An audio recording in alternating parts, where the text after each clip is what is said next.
Hi guys, welcome back. It's just the start of the new growing season. It's late winter, early spring, so I'm here in my own garden. I'm going to give you a quick look around of what's happening in the garden and talk a little bit about the stuff that I learned from throughout the first growing season here on this site. And this will be more of a point and shoot look around at what's going on here in the garden in late February.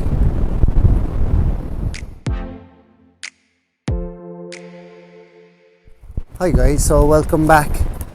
We've made a few changes now since the last time I made a video here in this garden. There's not a whole lot growing at the moment, but there is some food. We're just getting ready now for the new growing season at the moment.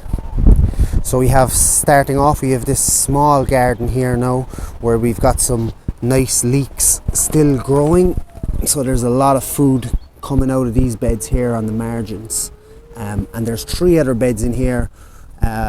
We're clearing these out now at the moment with the help of the chickens. So the chickens come in here during the day, they pick through whatever's left. A lot of brassicas grew here over the winter, and some beetroot.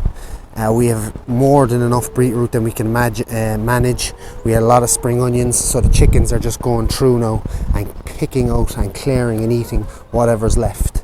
And if you can see here in the background, we made some changes to our chicken system in here. We were composting with the chickens in this area here, but we lost 6 chickens this year to foxes, so we just had to make it a bit more secure. And on top of that, there was times when we had to lock the chickens in here all day during the day, so we wanted to have a covered area for the chickens so they weren't just outside exposed to the rain.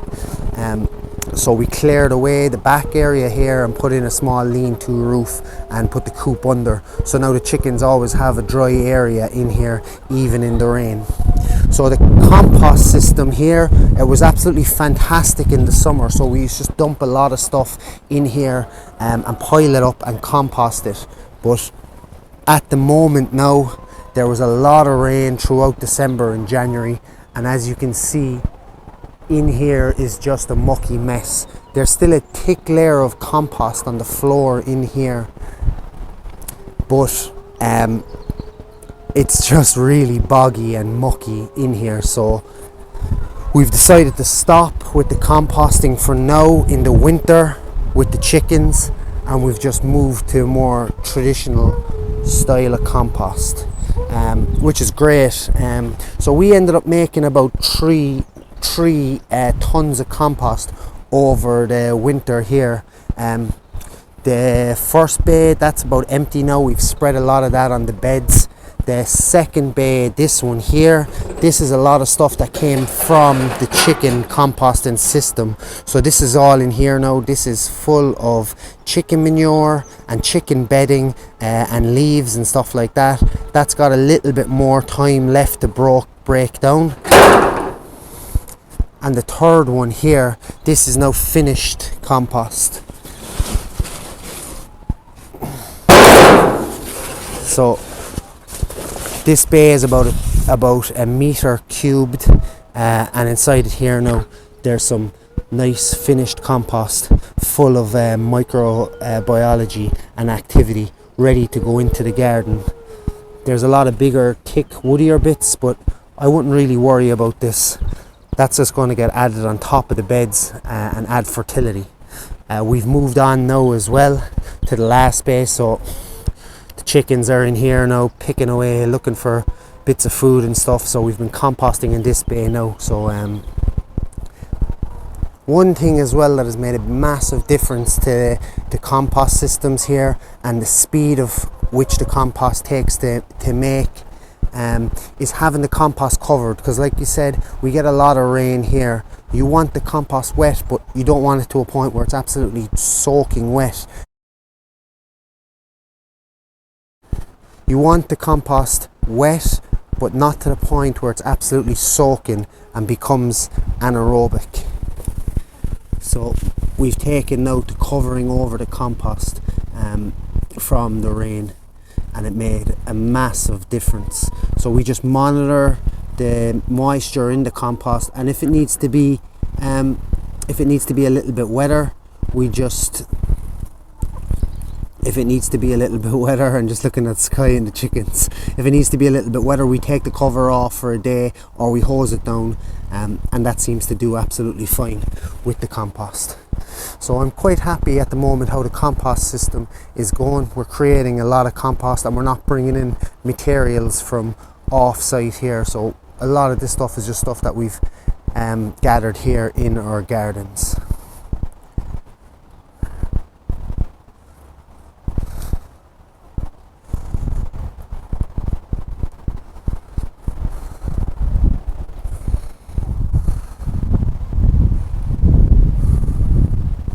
We have a number of fruit trees here as well, a mix of apple, pear and cherries. This section here on the right, it got really neglected. There's 7 fruit trees in here. Some of them are doing really well, and some of them aren't doing great. Obviously we could have taken some of the grass and weeded around them a bit better and mulched them to stop the grass out competing the trees. So we might look at in the future moving these trees to a better location. We have some fruit trees planted up on the banks up here as well, and we might move a few more of them to there in the future. If you see as well there in the background along the edge of the chicken enclosure, the chicken pen, we planted a lot of kind of beneficial herbs that would benefit the chickens as well and the chickens' health, like lavender, sage, mint, rosemary, and these are all absolutely thriving, obviously with the runoff from the nutrient that's stored in the soil inside the chicken area from the chicken manure. The plants around the chicken area seem to really thrive. Same with, even we've got some roses growing here now as well. They seem to be doing really well. So the first thing you'll notice moving in to this section of the garden is most of our beds at the moment are still mulched in plastic. So we've used silage tarps. We bought in one massive silage tarp and divided it up into sections that we could use on these beds. And again, this is something that we can keep for a number of years. It's nice thick plastic. It's not like once use plastic, and I think this is an absolutely great appropriate use for plastic in the garden. It will suppress the weeds from growing over the winter. It'll stop any erosion from heavy rainfall on the beds, especially that they're raised beds with compost on them. We don't want any of that stuff that we've put into these beds running off and eroding away in the heavy winter rains here that we get in the south of Ireland. One thing we do have planted here now is we have 40 foot of garlic that we put in at the end of last year, and it seems to be doing great already. So all these beds now, if you've watched previous videos, these were lazy beds. What we did was we turned the sods over, and the ones here in front, we grew potatoes in them. And this year now we've dug out the potatoes, we mulched them with compost again, and the plan this year is there'll be garlic in the first one, probably onions in 2 of them, and maybe carrots as well. So we'll be rotating what we're growing here now in the beds. It was a lot of work at the start, but now we're adopting a no-dig approach from here on out, just adding compost to the top of the beds, and they should be a lot easier to manage and maintain.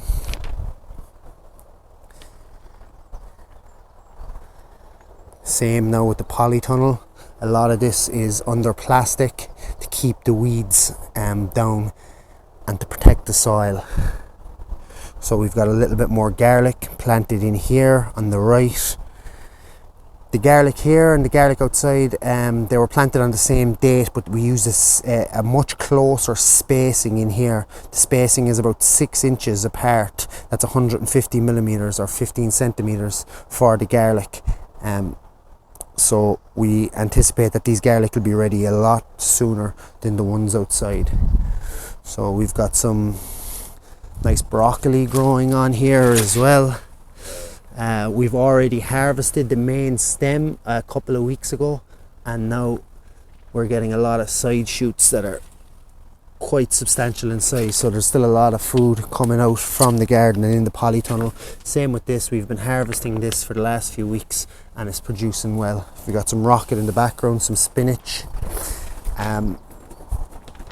The bed on the right, this was a small section here of strawberries, and we've taken the runners, and I'll just pull this back a little.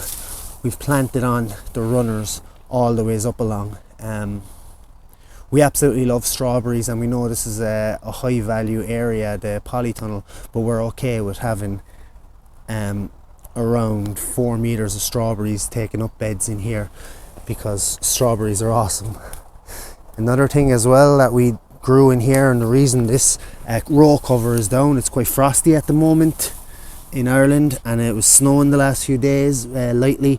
We have our first Early's potatoes grown in here, and we put them in at the start of January, and they haven't actually, we've, instead of just doing a single layer with the fleece, we've doubled up the fleece into 2 layers, and they haven't been frost damaged yet, even though we did have a lot of snow and a lot of frost over the last few days. And where we are here now situated, this is a really low sitting garden, so it's quite cold and gets quite frosty, but with the row cover and inside the polytunnel, the potatoes seem to do just fine. So we're anticipating super early potatoes from these. I think that they're queens that I planted in here as well, which are a lovely flowery potato to have early in the season. The rest of the garden then, we just have a few bits and pieces growing here, some turnips, the last few carrots from last year. Some of the turnips are going to seed and stuff, and then we're getting ready some of the stuff for next year, for this year. I'm getting a bit ahead of myself. These are just some flowers that we're growing here. These are nigella and some fox's gloves and some alliums. And over here then, we had a big failure last year with the onions. So we grew a lot of onions here. We didn't use bird netting, so a lot of the onions were pulled up by birds. And last year we had an epidemic of slugs as well. The first year in the garden here, there was so many slugs. There was literally, we were collecting thousands of slugs every evening. So our goal this year is to grow a lot more onions and be a lot more careful. So we've got 3 different varieties. We've got a red onion, we've spring onions, which we grew a lot of spring onions last year, which were successful. But the bulbing storage onions, they didn't go so well. So we've put on a lot of onions and a lot of different varieties of onions, and have grown different, like some we've grown from seed, which are multi-sown. Some were grown from bulbs, and some are single sown seeds as well. So we're going to plant maybe 2 beds of onions, and hopefully we should get around 500 or 600 onions then for storage for next year. So we were really successful as well with our garlic last year, and we got maybe 300 bulbs of garlic from a small area, and we've doubled our amount of garlic we're producing, and we're still eating garlic. We still have a lot of plats of garlic up in the house that we're using. 2 new additions to the polytunnel as well.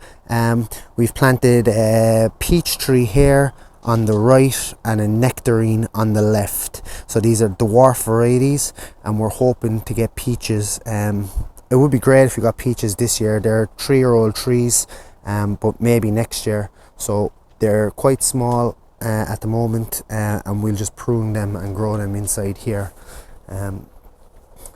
So yeah, we're just going to be getting ready now. We're going to be stripping off the plastic. We didn't grow any salad in here over the winter, just really because we could have grown a lot of salad, but we don't eat a whole pile of salad in the winter ourselves. So there's no real point of growing stuff that we're not going to eat. So the plan is to plant some spring onions and then get ready for tomato crops, and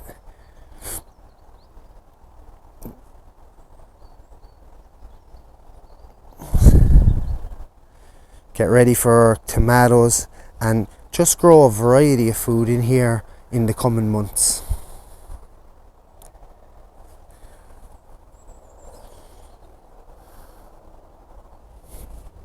I hope you enjoyed the video, guys. I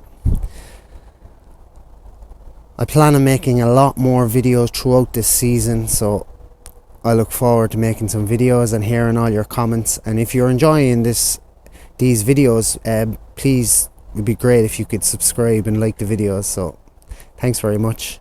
Happy gardening, and I'll see you all again soon. Bye.